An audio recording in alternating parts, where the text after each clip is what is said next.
Hi again, and welcome back. Today we're going to continue our discussion of derivatives that we started with the earlier session on futures contracts. In this session we're going to focus more on options, and in particular we're going to take a look at the use of options as part of a portfolio strategy. Options are very large topics, as are futures, and I know that it's not something we can cover in a 30-40 minute long video, but we'll do our best to try. We're going to discuss and introduce call options, put options, but most importantly we're going to discuss how they can be used to protect your portfolio. Essentially, something you probably already know a little bit about, an option is a contract that gives the holder the right but not the obligation to buy or sell a given quantity of an asset in the future at a price agreed on today. And the two most common types of options are call options and put options. A call option gives you the right, not the obligation, to buy a given quantity of some asset at some point in the future. A put option gives the holder the right and not the obligation to sell a given quantity of some asset in the future. Portfolio strategy can take advantage of each of these individually or a combination of both, as we'll see a little bit later. Some of the preliminaries that are necessary to understand how options work. There are two basic kinds of options, American options and European options, although it's important to note that there are many permutations, many different combinations of these. And it isn't strictly one or the other. There may be other alternatives. But the two most common, European and American options, are defined by the expiration activities or the expiration conditions. American options can be exercised at any point up to and including the final date, the expiration date, while European options can only be exercised on the expiration date. Since the option to exercise early has some value, American options are usually a little bit more expensive than the European equivalent options. Some of the other preliminaries, there's something we call the moneyness. If you have an option that is currently has some value because the exercise price is less than the spot price in the underlying asset, you could exercise it today and have some money or earn some money immediately. We'd say that's in the money. If the spot price and the exercise price are equal, then the option is at the money. And if the exercise price is higher than the spot price for the underlying asset, then it's out of the money. This moneyness, or the concept of moneyness, is essentially about the relationship of the spot and the exercise price. The spot price is the price of the stock or the underlying asset. The exercise price is the price at which you can buy or sell that underlying asset. The intrinsic value is the difference between the exercise price of the option and the spot price. So if we're looking at a stock that has a spot price of $1,500 a share, and if we have an exercise price today at $1,300 a share, that means that you have a right to buy the shares at $1,300, which are currently trading at $1,500. So you know the intrinsic value has to be at least a couple $100. Until the option exercises, there's going to be some potential value because the stock could go even higher. So you could exercise at an even higher, at that same price, and earn an even higher payoff. And so we say there's some speculative value that will exist until the option expires. The amount that we have to pay to buy the option is called the option premium. And the option premium is going to depend on two things. The intrinsic value, if there is intrinsic value, if you can exercise today, if it is in the money, that would be part of the value. The second part comes from the value of what can happen between now and the time the contract expires. So if it's a volatile stock, if the price goes up and down, and over the next 30 or 60 or 90 days until the option expires, it could go way up. There's a lot of speculative value. If the stock is very stable, speculative value will be a lot less. There is a great deal of information that we're not talking about, we're not covering in this session about how we can measure some of these, but we'll save that for later on in your studies. Options are typically traded on option exchanges or over the counter. There are some well-known option exchanges, for example, the Chicago Board Options Exchange, Chicago Mercantile Exchange are some of the biggest trading options, Philadelphia for currencies. In Canada, we have the Montreal Exchange, or the Bourse de Montréal, which is part of the TMX group, which also operates the Toronto Stock Exchange. As part of a reorganization, all of the derivative activity was moved to Montreal, and all of Montreal's stock activity was moved to Toronto. There is a long trading day because a lot of the trading, or most of the trading, is done electronically. Over-the-counter trading is common, and the over-the-counter, or OTC, volume is much bigger than the exchange-traded volume for options. There is also a great deal of trading in currencies and currency options, and it's typically done in the major currency pairs, plus also the euro against the US dollar. There are some other important terms. Some of these we've already applied. The exercise, or the strike price, is the price at which the option is executed. So if it's a $105 exercise price, that means that you can buy the call option at $105, or you can sell a put option at $105. The spot price is the price at which the underlying asset, typically the stock, is trading at the moment in the main market. So the stock market spot price is used to determine the value of the option market exercise value. In this particular example, we've got something called Shell Corporation, which has a stock that has a current spot price, or stock price, of $110, moving all of the time, but at this instant in time, that's exactly what the price is. The market offers call options to buy a share in Shell Corporation at $100 per share, anytime between now and August the 15th. August the 15th is the expiration date. The price of the option is currently $15. So $110 is the spot price, $100 is the exercise price, $15 is the premium, and the expiration is August the 15th.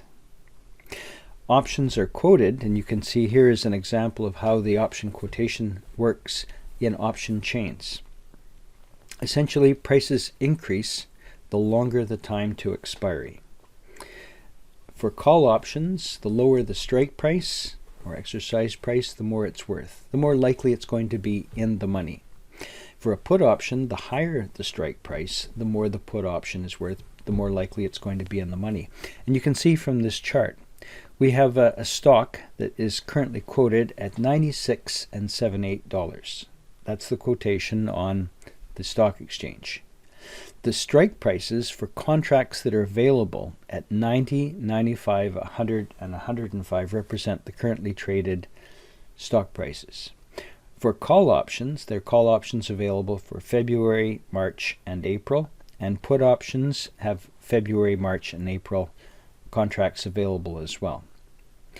The very high-priced options, say an option to exercise at 105, is out of the money, because I would have to wait till the price was over $105 in order to be able to exercise it. And because the chances of the price going up between the date of this example and February 15th are very small, the premium is very low. This would be quite speculative to buy a very much out of the money option.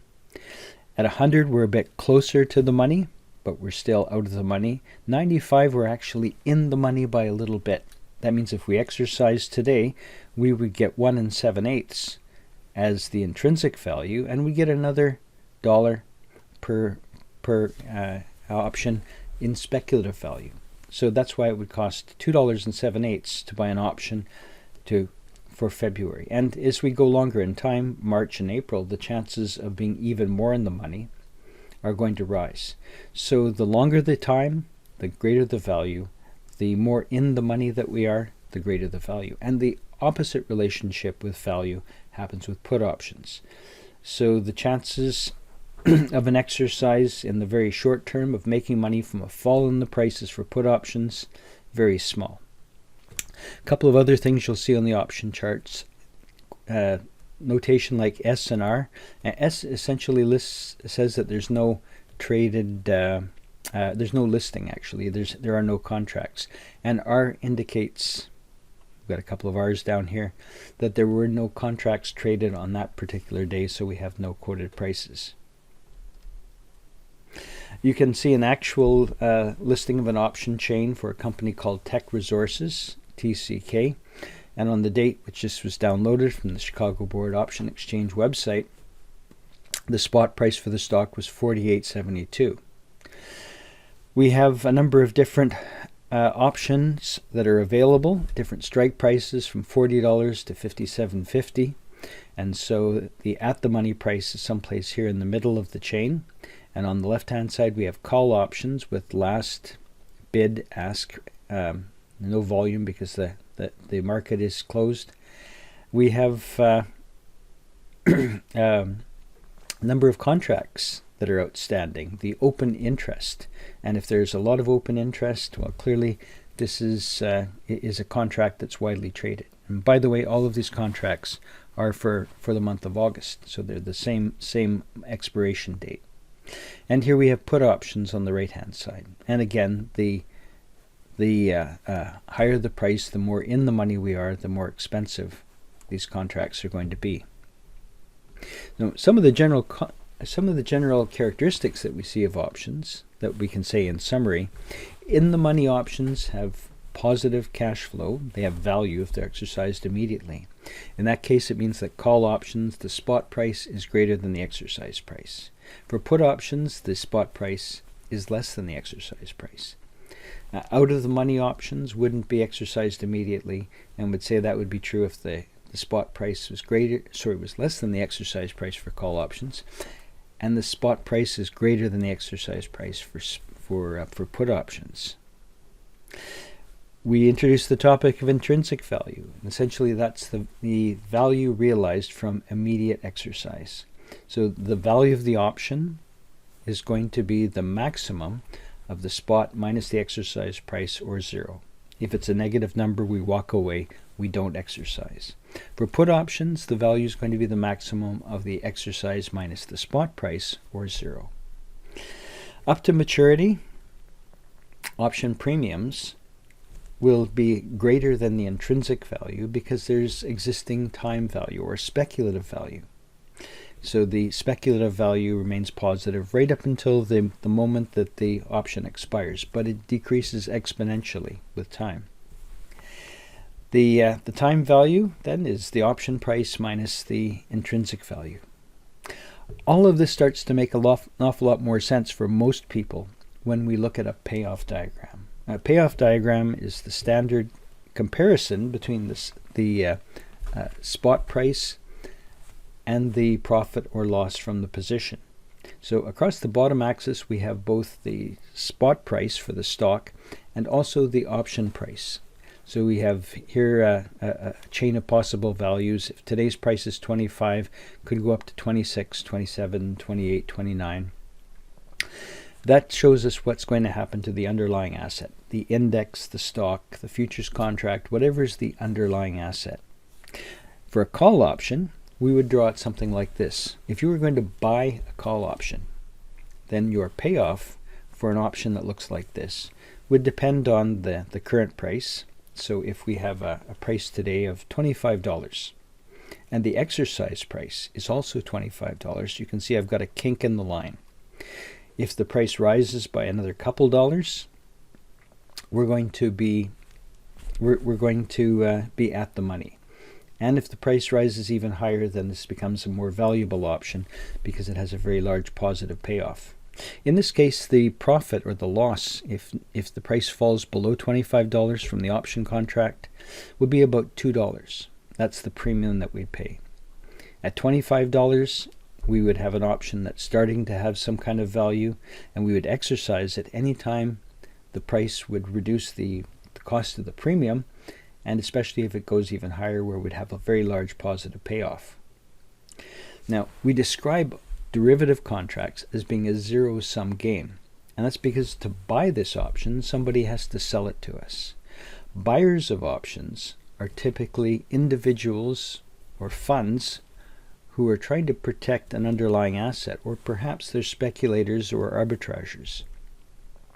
The sellers of contracts may also be institutions or individuals who are also looking for a type of protection for an underlying asset, and they may also be large institutions who are specifically in the business of selling insurance on stocks.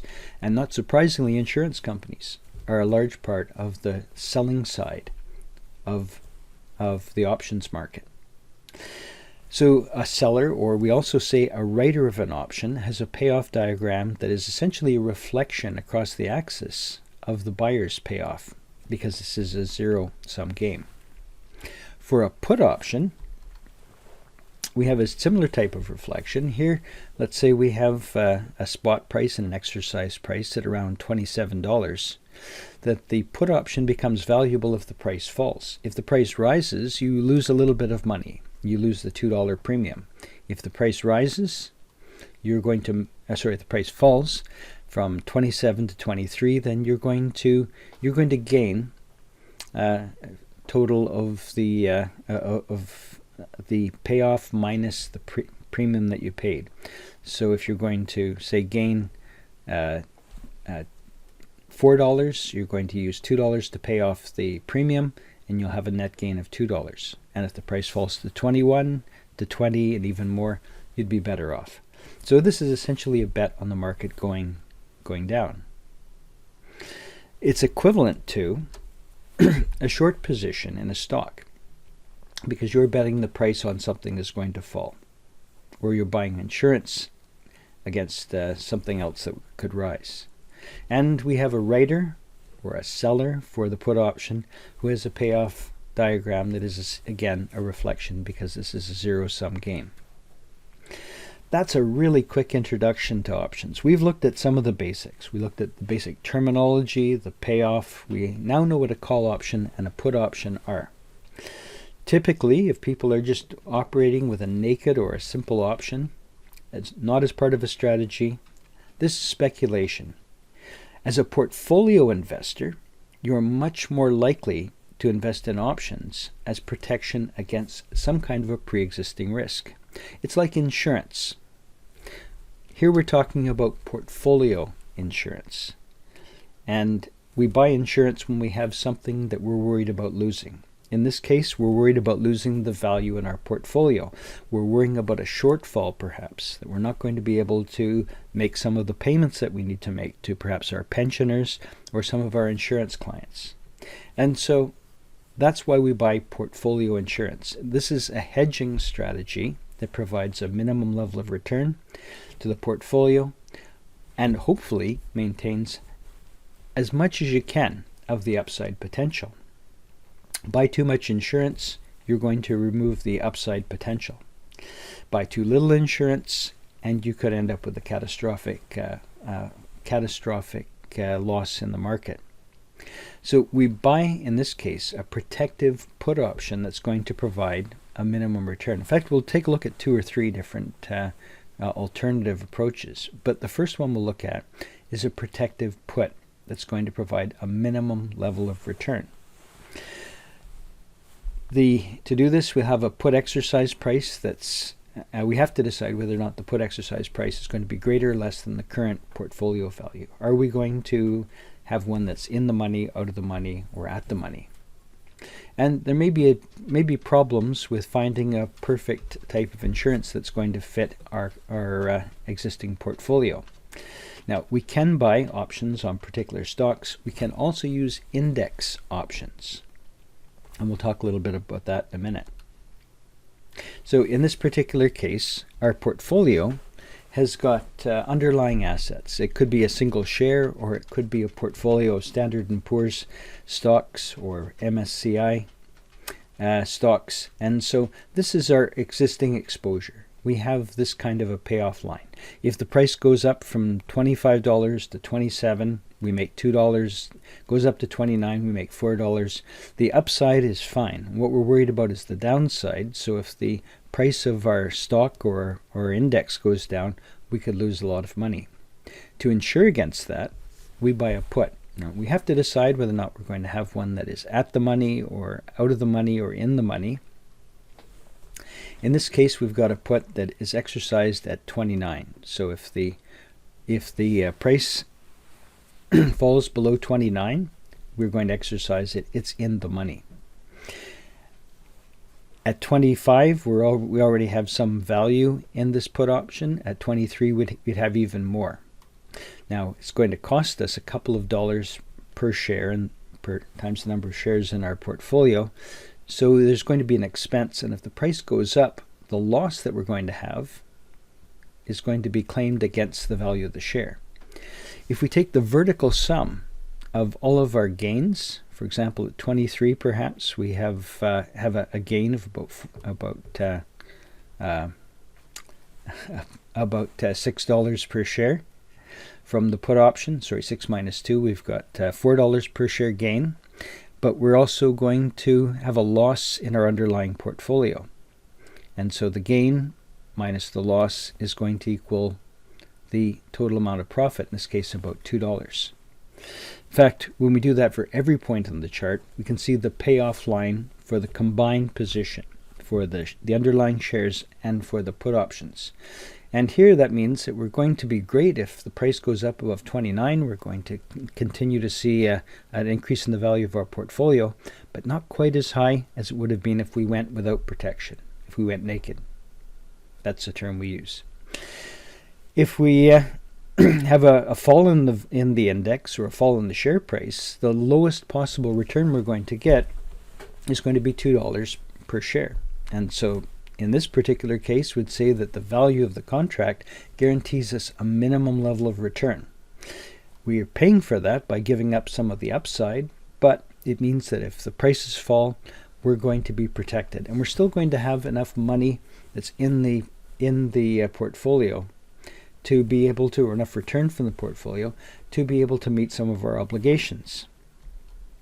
Another variation of that, here we have a put option that is going to be at the money.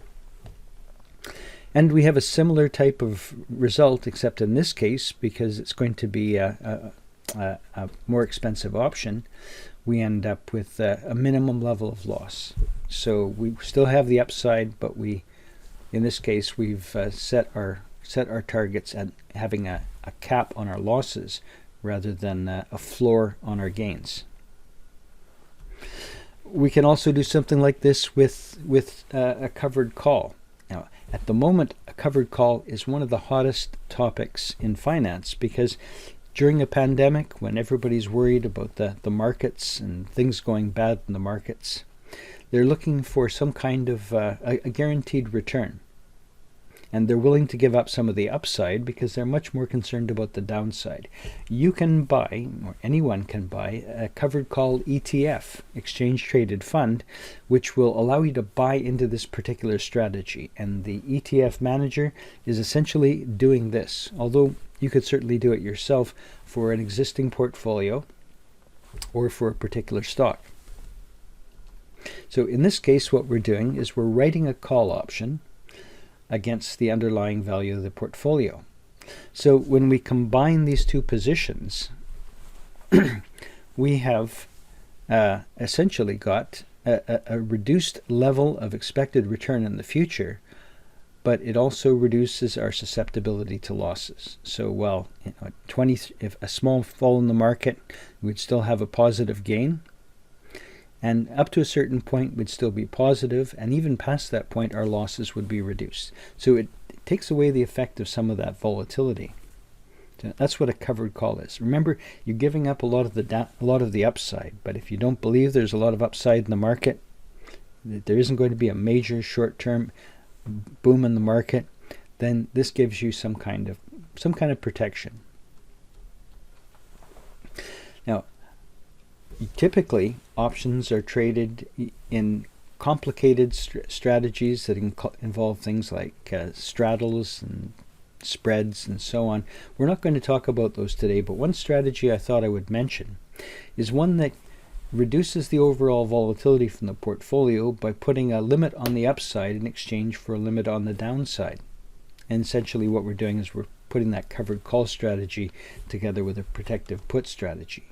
And that's called a collar. It creates a floor to your losses and a limit to your gains. So by putting both of these positions into place, essentially the portfolio is going to be protected from extremes of volatility.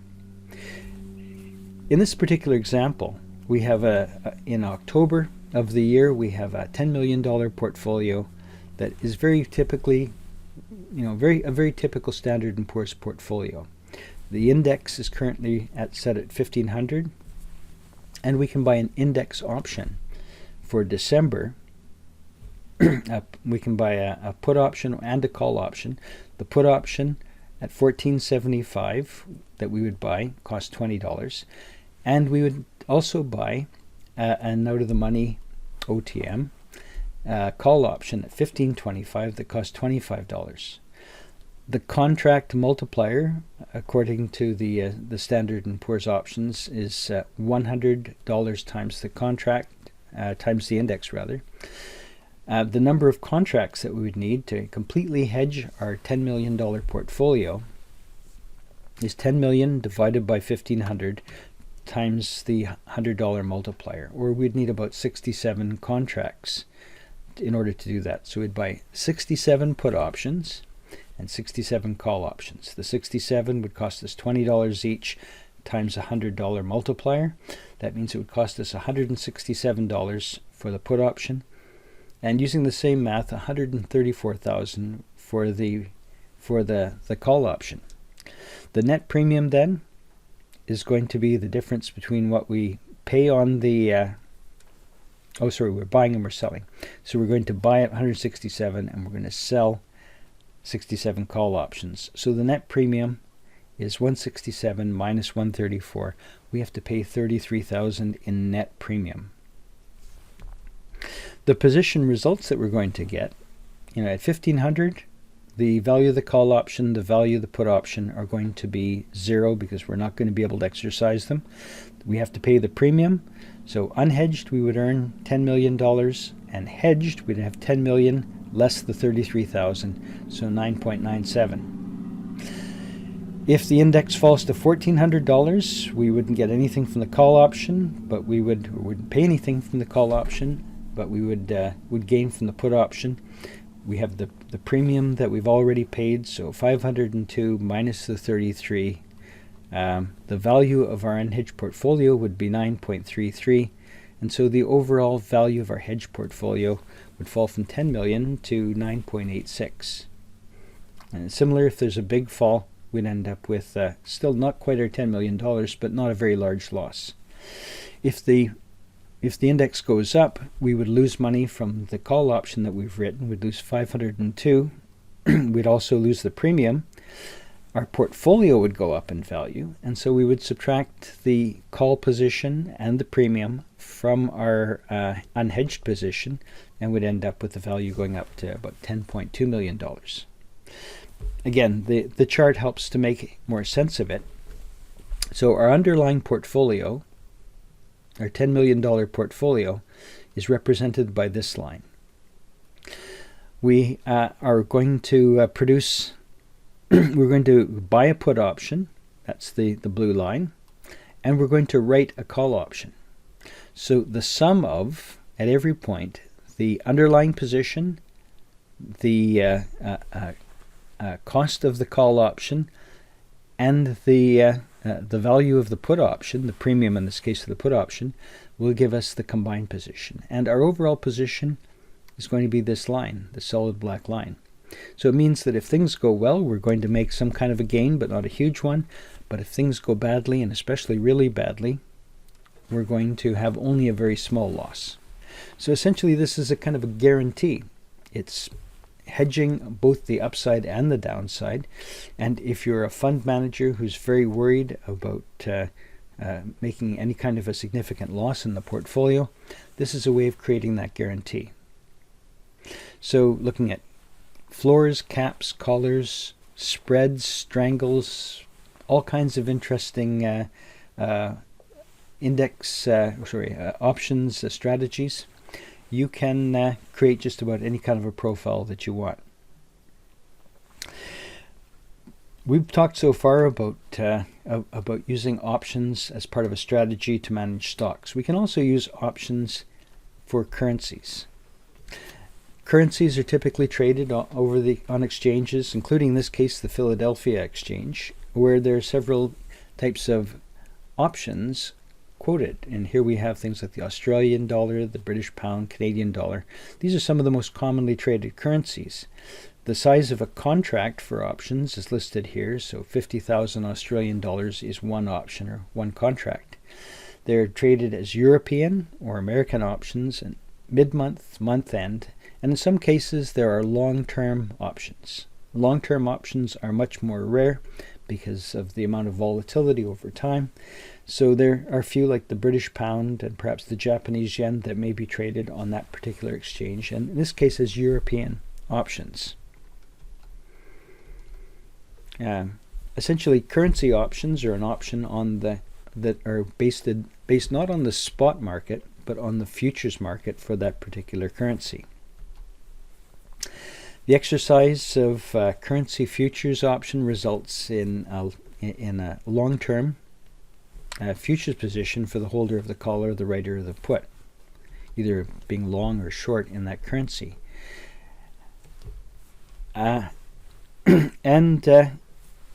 The exercise of a currency futures option results in a short futures position for seller of the call or the writer of the put. So you can take a long or a short depending on whether you want to write a call or buy a put.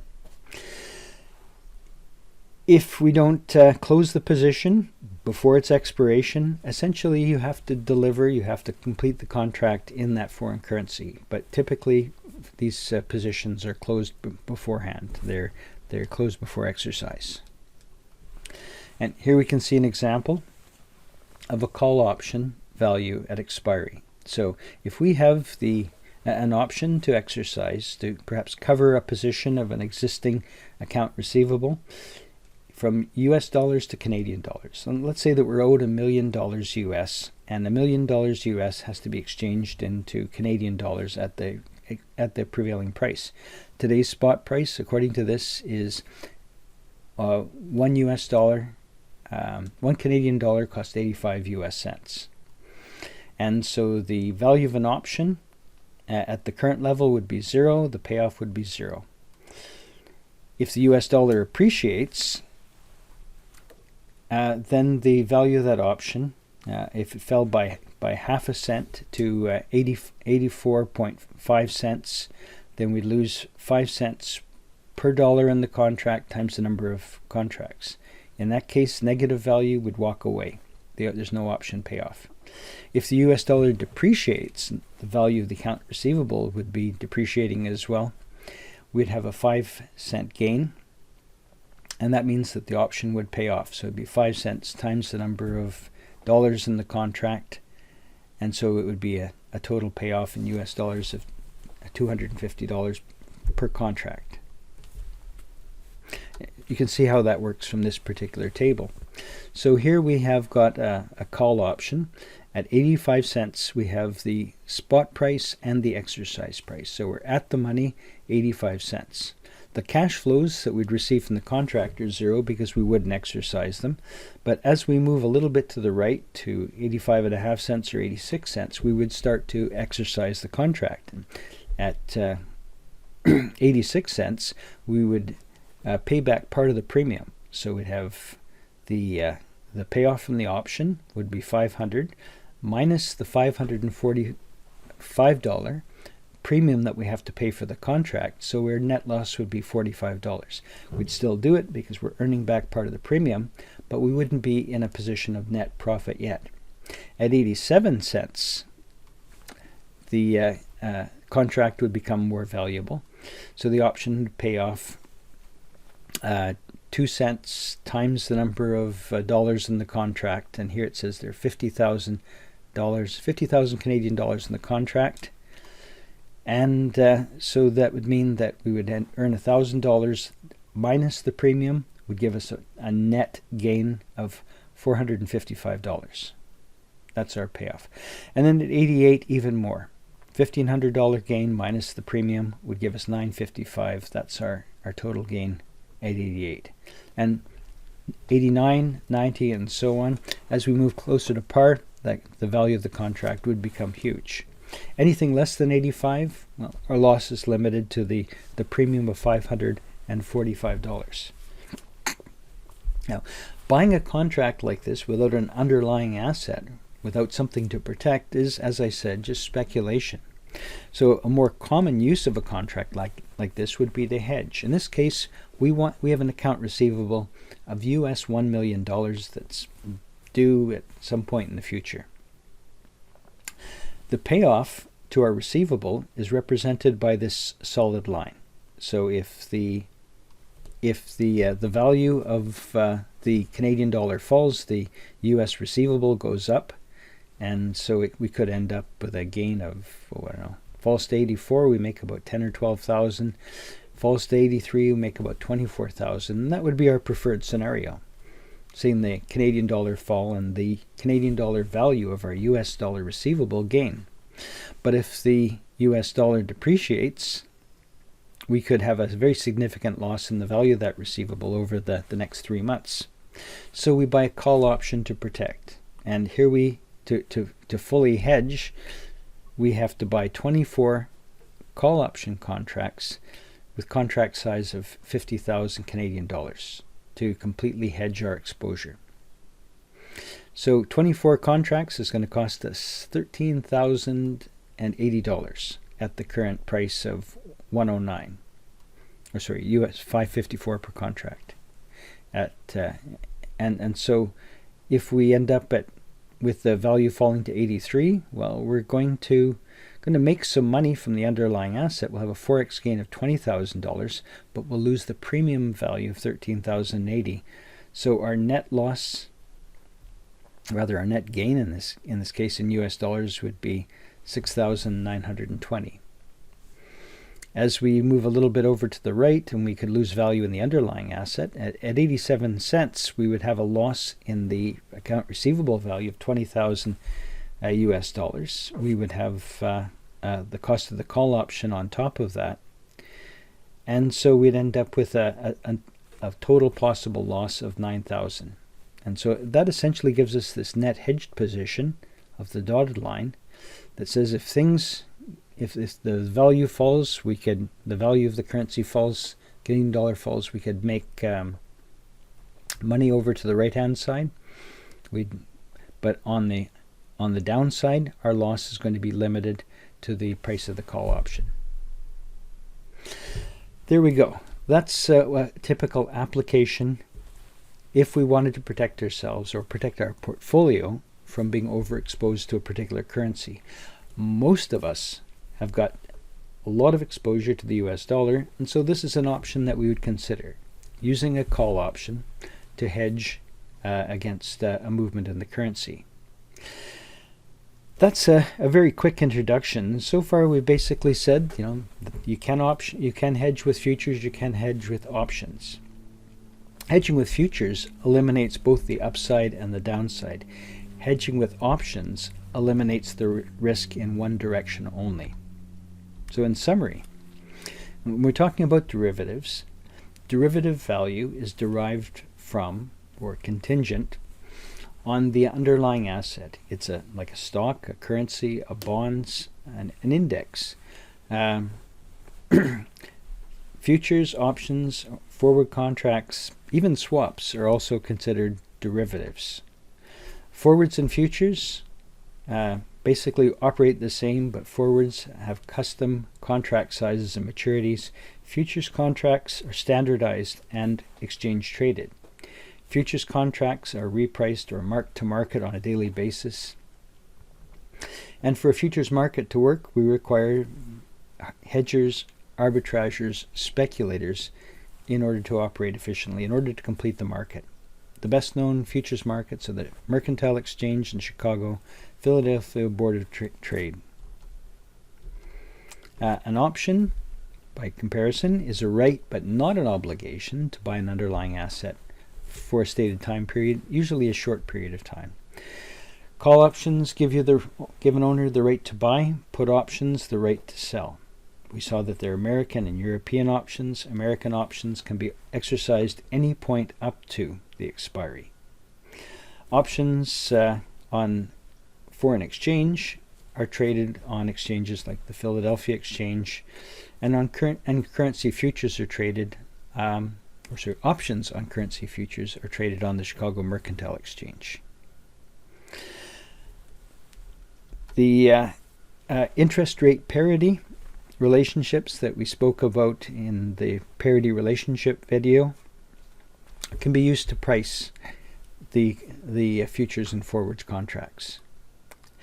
This session, as mentioned earlier, is an introduction. I hope it was useful for you, and perhaps you can give it a try when you're investing in your portfolio over the next couple weeks. Thanks, and I'll talk to you again soon.